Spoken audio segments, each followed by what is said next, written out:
Querido televidente, Pedro Julio Abreu Columna es un experto en comercio internacional. Como tú sabrás, Pedro, la llegada al poder de Donald Trump ha creado una serie de incertidumbres a nivel internacional. En tu conocimiento, júgame esa acción de Donald Trump y los beneficios que podrá o no aportar al mundo y especialmente a Latinoamérica. Sí, mira, tú sabes que realmente Donald Trump lee todo lo que yo escribo. Esta entrevista él la va a ver. Esta parte que yo voy a hablar. Todo lo que yo hablo y todo lo que yo escribo, varios líderes del mundo. Cada vez que yo voy a un medio de comunicación o escribo un artículo de opinión, varios líderes del mundo, incluyendo Donald Trump, que ahora mismo es el presidente de la principal nación del mundo, pero también me lee Elon Musk, también me lee lo Obama, también me lee Lula da Silva en Brasil, etcétera. En España, los presidentes del mundo me leen también en Venezuela. Mira, porque ellos se han dado cuenta de que yo tengo un don muy especial que es dado por el Dios Todopoderoso, que yo me doy cuenta de la cosa y cuando yo planteo una cosa, es así porque es así. Entonces, a partir de en el año 2016, antes de ser elegido presidente Donald Trump, nosotros dijimos en los medios de Pepín Corripio, una participación que tuvimos en un programa, relatamos que viendo en una televisión, así como la que tenemos aquí, una encuesta donde presentaba a Hillary Clinton que le llevaba 24 puntos, 26 puntos en mayo, antes de las elecciones que eran en noviembre del 2016. Y Dios me puso de una vez la cabeza. Y así mismo el hombre es el presidente. Y yo no lo conocía a él, ni tenía, digo, yo lo había oído mencionar, pero no tenía esa cosa como ya ahora que tenemos conocimiento sobre su personalidad y también luego que ha sido presidente. Y el hombre es el presidente. Y yo lo planteé, y mira, el presidente de la República se llama el Donald Trump. Y él parece que se lo informaron. Y después yo estaba aquí en Santo Domingo cuando eran 24. Después yo me fui a España en septiembre, octubre. Y allá apareció otra encuesta. Y ahí aparecía como con 12 puntos nada más o 10 abajo. Y le dije yo a una hija mía que estaba conmigo ahí, mira, el presidente es el hombre. Donald Trump es el presidente. A él le llega esa información y Donald Trump lee todo lo que yo escribo y todo lo que yo participo en la cosa. Entonces, déjame decirte, mira, realmente Donald Trump está haciendo lo que él entiende para su país, porque él ha soñado que su país debe ser grande, como cuando él era niño o jovencito, que se sentía que Estados Unidos era la principal potencia del mundo. Pero eso ha ido cambiando con el paso del tiempo. Y él quiere tratar de que Estados Unidos pase a esa hegemonía que tenía en aquellos tiempos, que ya ahora, por el crecimiento que se ha dado, principalmente en China, que hay que decir que ese crecimiento fue en los mismos Estados Unidos que se lo dieron. ¿Tú sabes por qué? Porque fue que el diplomático Henry Kissinger, quien había sido embajador en China en los años 70, propuso que era más favorable para Estados Unidos venderle y establecer una buena relación con China que tener relaciones con Taiwán, porque Taiwán eran 23 millones de habitantes, mientras que China eran 1.000 millones, y ahora son más. Y él planteó, Henry Kissinger, que si un chino se bebía una Coca-Cola al mes o a la semana, cada chino eran 1.000 millones que estaba vendiendo Estados Unidos. Entonces, ¿qué hicieron?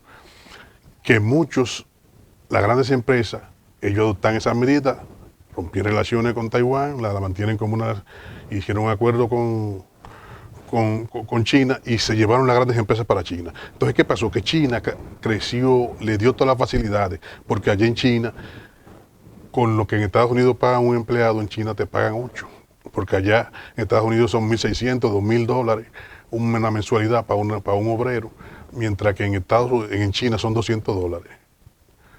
Esos $200 quiere decir que te están multiplicando 8 o 10 obreros y te están haciendo el mismo trabajo. Entonces ese beneficio le fue a las grandes empresas, pero China también creció, a tal punto que ahora es la competencia y que según los números, y que es lo que Trump quiere frenar, los números que se establecen van que China va a pasar a ser la principal potencia del mundo a nivel de comercio, porque los Estados Unidos no veían a China como un peligro, porque tú sabes que siempre la rivalidad fue con Rusia. Entonces, China y Rusia hacen una alianza, que es lo que le llaman los países BRICS, que son 5 países, incluyendo Brasil, Sudamérica, Sudáfrica y la India. Eso representa casi la mitad de la población en comercio. Y es lo que los chinos, lo que se han basado, ellos no andan metidos en temas de guerra, sino en el comercio, en adueñarse del comercio. Por eso que establecen lo que se llaman la ruta de la seda. ¿Qué es la ruta de la seda? La ruta de la seda, ese es el nombre basado en los viajes de Marco Polo. Marco Polo en el año 1200, que era un italiano, viajó a China y habló. Ellos iban de Italia a China a pie, con burro y camello, llevando mercancía, y ellos iban vendiendo y comprando en el camino hasta llegar a China, que fue el primer viaje que se hace tan lejos.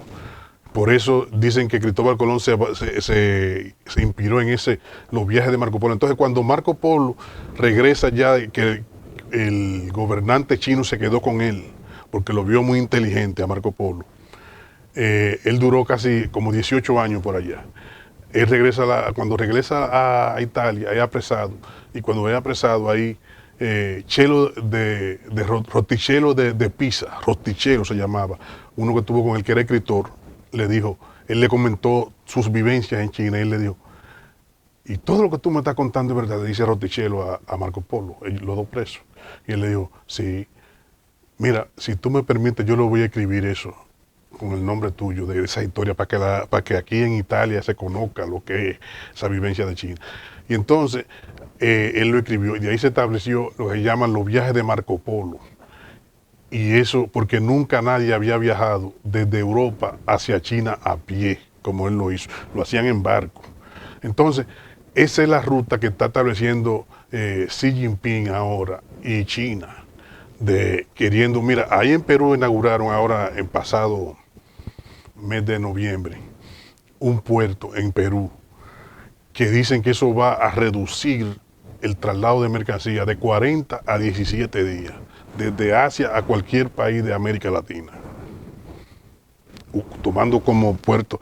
Y es por eso que tú ves que Trump quiere que el canal de Panamá salga de esa ruta de la seda, porque los chinos están estableciendo en cada país de América, no solamente de América, no, sino de África y de Asia, una ruta. Mira, ellos van a llevar esa ruta que hizo Marco Polo a pie y en camello.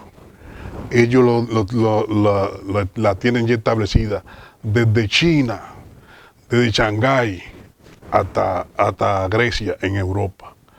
Eso es unos barcos, eso es una línea de tren que van a ir dejando y cogiendo y dejando mercancías de país en país hasta llegar a Europa. Si pasa por 30 o 40 países, en esos países se va a alimentar esa línea de distribución.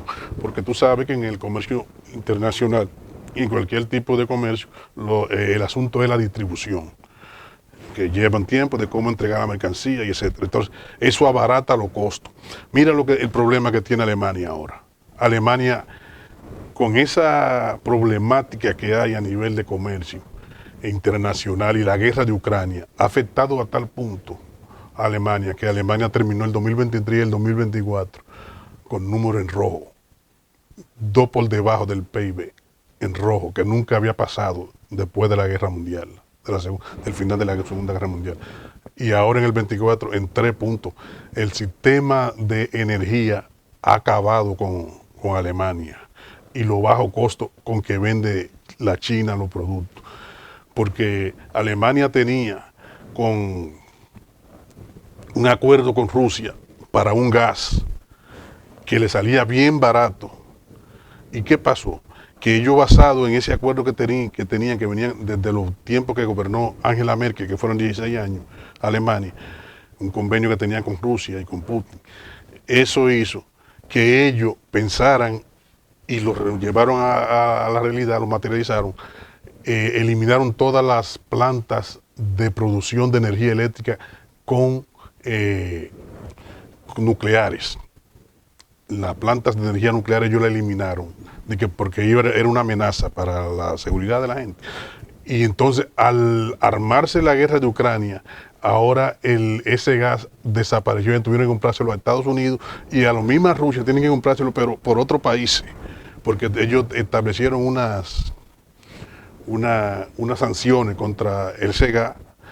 Y eso ha hecho que ahora está por la producción en Alemania es la más cara del mundo. Y tienen ese problema. Querido televidente, vamos a otra pausa y luego regresamos.